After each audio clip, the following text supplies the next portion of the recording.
고린도전서 4장 7절부터 13절까지 한 절씩 교독하겠습니다. 누가 너를 남달리 구별하였느냐? 내게 있는 것 중에 받지 아니한 것이 무엇이냐? 내가 받았은즉 어찌하여 받지 아니한 것 같이 자랑하느냐?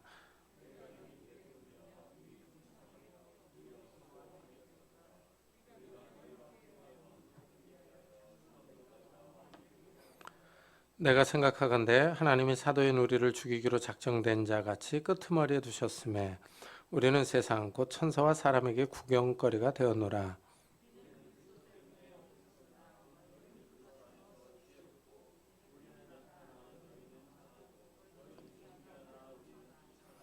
바로 이 시각까지 우리가 줄이고 목마르며 헐벗고 매맞으며 정처가 없고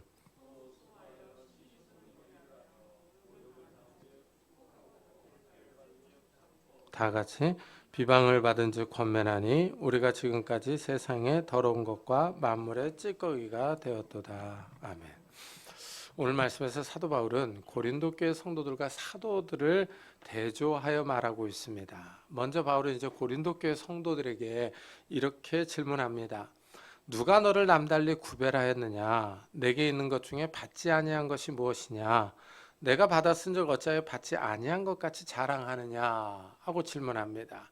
여기 첫 번째 질문이요. 누가 너를 남달리 구별하였느냐? 이 질문에는 많은 의미가 담겨져 있습니다. 누가 너를 특별하게 하였느냐? 무엇이 너를 다른 사람으로부터 구분하게 만드느냐? 누가 너에게 판단할 권리를 주었느냐? 이런 의미들이 있습니다. 지금 고린도 교회 성도들이 나는 아볼로파다, 나는 바울파다 하면서 서로를 구분하여 상대를 비난하고 있기 때문입니다. 이 상대를 평가하고 비난하는 것은 자신을 특별하게 생각하고 있기 때문입니다. 자기가 우월하다는 전제가 깔려 있습니다. 그래서 상대를 판단하는 겁니다. 바울이 지금 고린도 교회 성도들의 이 우월의식을 지적하고 있습니다. 이 질문에는 너희가 사실 그렇게 판단할 정도의 수준은 아니지 않느냐 하는 의미도 담겨 있습니다. 사실 고린도 교회 성도들의 수준이 그렇게 높지 않았습니다. 바울은 이미 이 점을 앞에서 지적했어요. 형제들아, 너희를 부르심을 보라. 육체를 따라 지혜로운 자가 많지 아니하며 능한 자가 많지 아니하며 문벌 좋은 자가 많지 아니하도다 했습니다. 하나님이 고린도 교회 성도들을 부르셔서 하나님 자녀로 삼았어요. 그런데 육체적인 기준으로 보면 이 고린도 교회 성도들이 그렇게 뛰어난 사람들이 아닙니다. 학식이 많거나 돈이 많거나 귀족 출신이 아니라는 겁니다.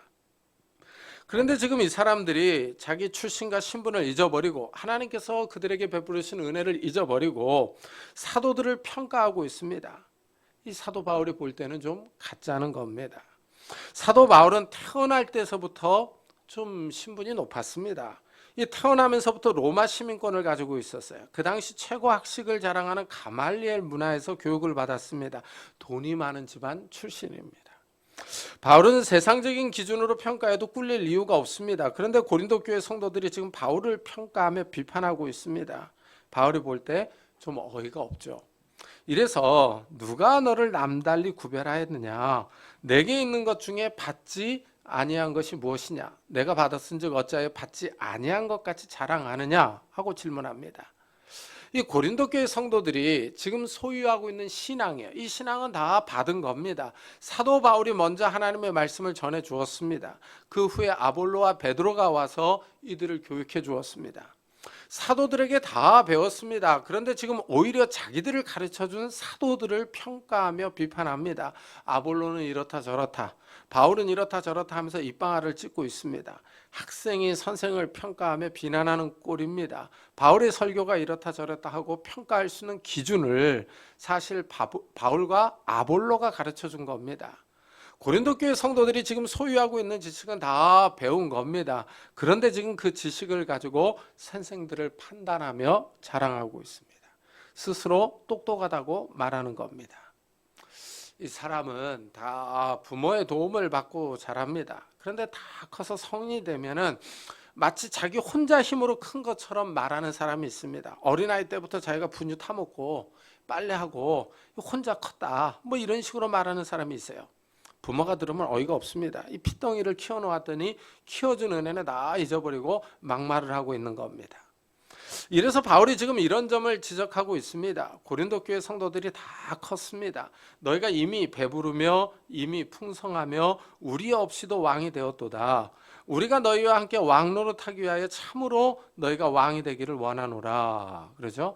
여기 이미라고 하는 단어가 이 고린도 교회 성도들이 너무 빨리 왕노릇하고 있다 하는 사실을 보여주고 있습니다.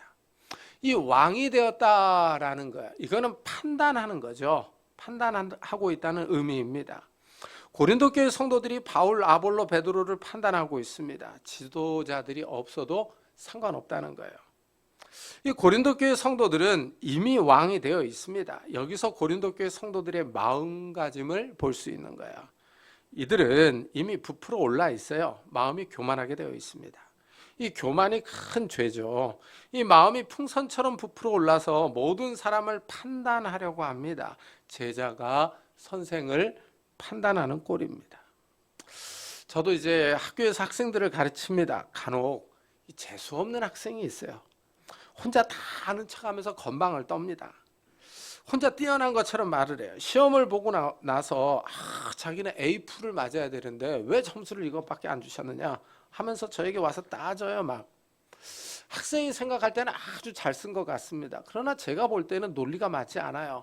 그래서 조금 점수를 낮게 줬는데 자기는 A프를 줘야 되는데 왜 A를 줬냐고 하면서 막 와서 따져요. 그럼 이제 저도 학생의 시험지를 꺼내놓고 조목조목 따지면서 얘기를 해줍니다.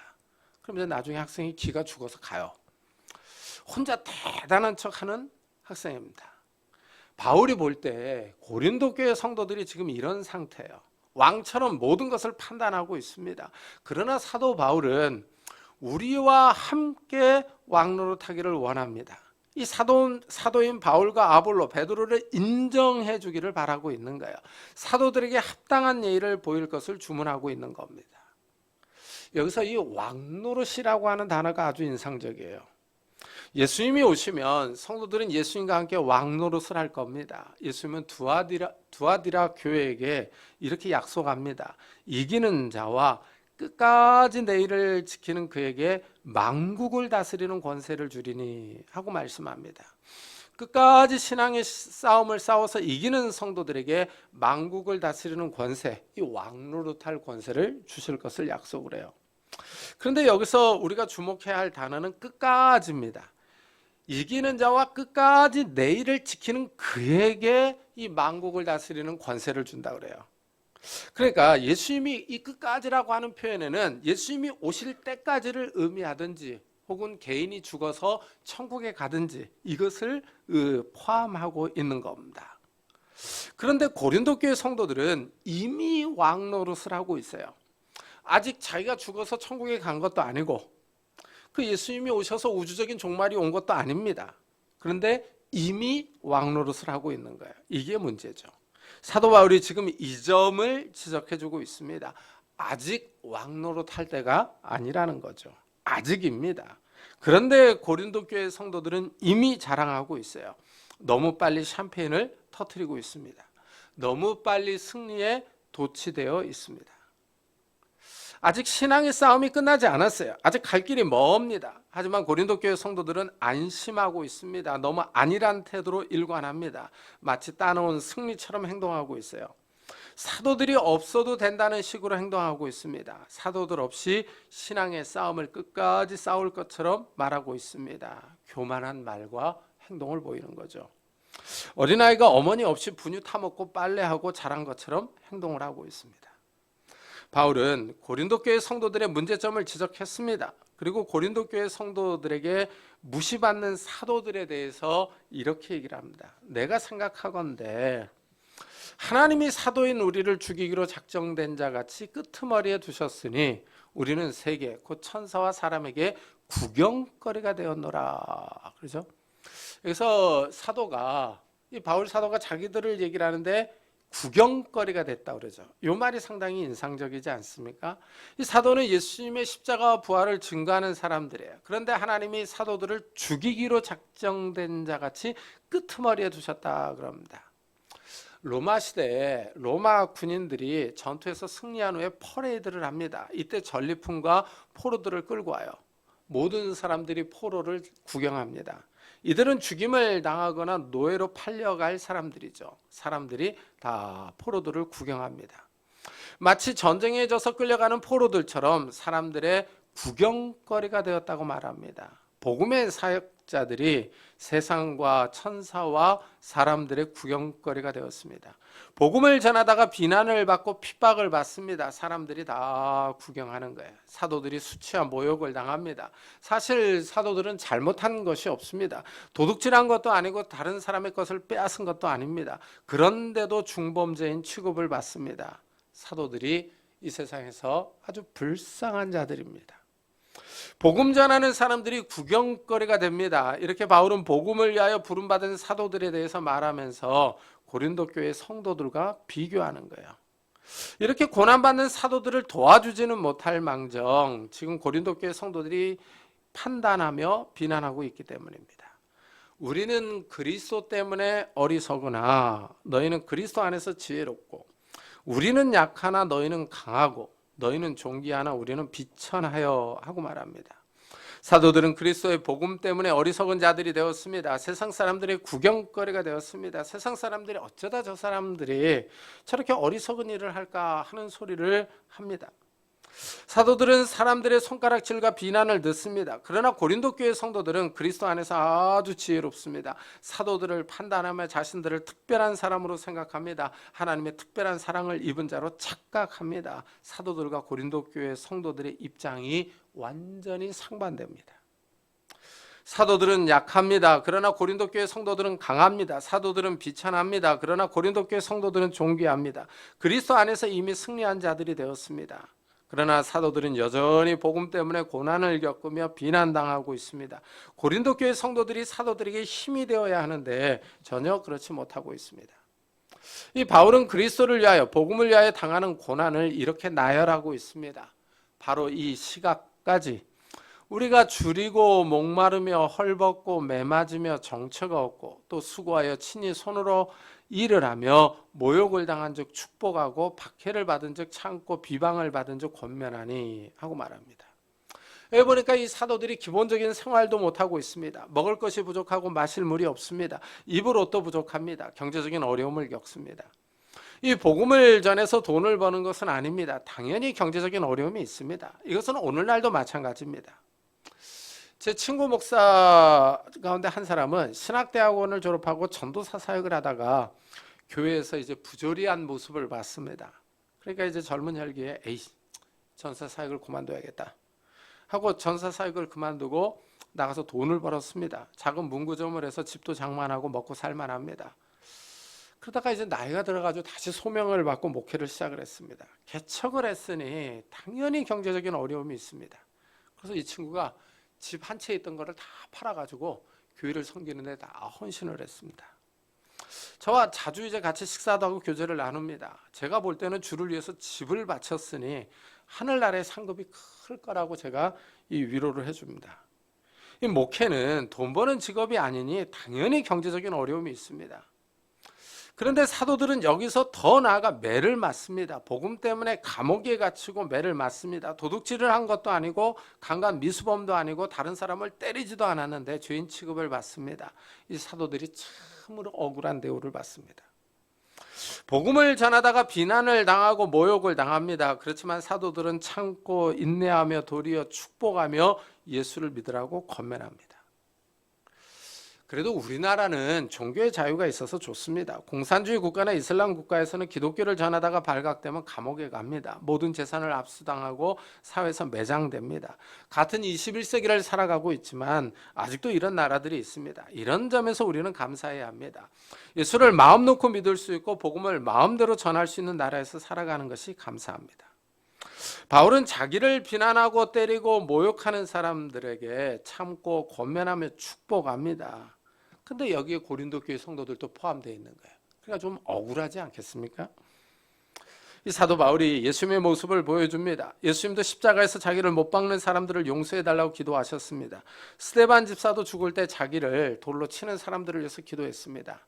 이 사도 바울이 성도들이 따라가야 할 모범을 보여줍니다. 이 바울은 고린도 교회 성도들에게 이 고난을 사도의 표로 제시하고 있습니다. 하나님의 부르심을 받은 표가 바로 복음을 위하여 고난당하는 겁니다. 이래서 사도 바울이 이 디모데에게 이렇게 말합니다. 그러므로 너는 내가 우리 주를 증언함과 또는 주를 위하여 갇힌 자 된 나를 부끄러워하지 말고 오직 하나님의 능력을 따라 복음과 함께 고난을 받으라. 이 바울은 이제 막 사역을 시작하는 디모데에게 복음을 위하여 갇힌 자신을 부끄러워하지 말라고 말합니다. 이 말이 정말 인상적이지 않습니까?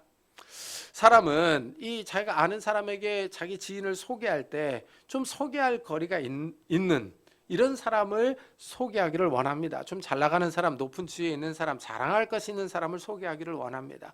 그런데 디모데는 자기를 가르쳐준 선생님이 감옥에 있는 거예요. 이 감옥에 있는 사도 바울을 소개해야 됩니다. 이러니 디모데가 창피함을 느낄 수 있습니다. 그러나 사도 바울은 복음을 위하여 감옥에 가는 것을 수치스럽게 부끄럽게 생각하지 말라고 합니다. 그러면서 복음과 함께 고난을 받으라 라고 말을 해요. 복음을 전하는 데는 당연히 고난이 있다는 것입니다. 복음 사역자에게 따라오는 고난이 사역자의 표지라는 거예요. 그런데 사도 바울은 특이하게 이런 말을 해요. 하나님의 능력을 따라 복음과 함께 고난을 받으라 그러죠.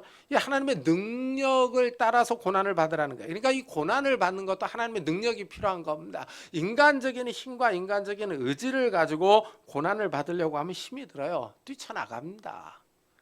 그래서 이 인간적인 힘과 인간적인 어떤 지혜로 이 하나님의 사역을 감당하려고 할 때 보면은 자기 연민이 그렇게 많이 듭니다.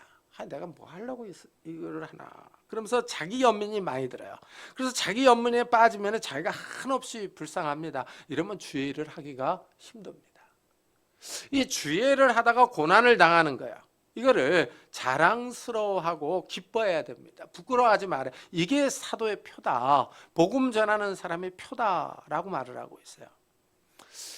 이제 코로나 바이러스가 전 세계를 휩쓸었습니다. 이 코로나 바이러스 이후로 이제 교회가 점점 기울어져 가는데 특이한 거는 이제 젊은 사역자들이 점점 줄어들고 있습니다. 그래서 요즘은 부목사를 구하기가 힘들답니다. 부목사로 청빙을 해도 이 젊은 사역자들이 잘 안 오려고 합니다. 왜냐하면 이제 사례비를 너무 조금 주니까.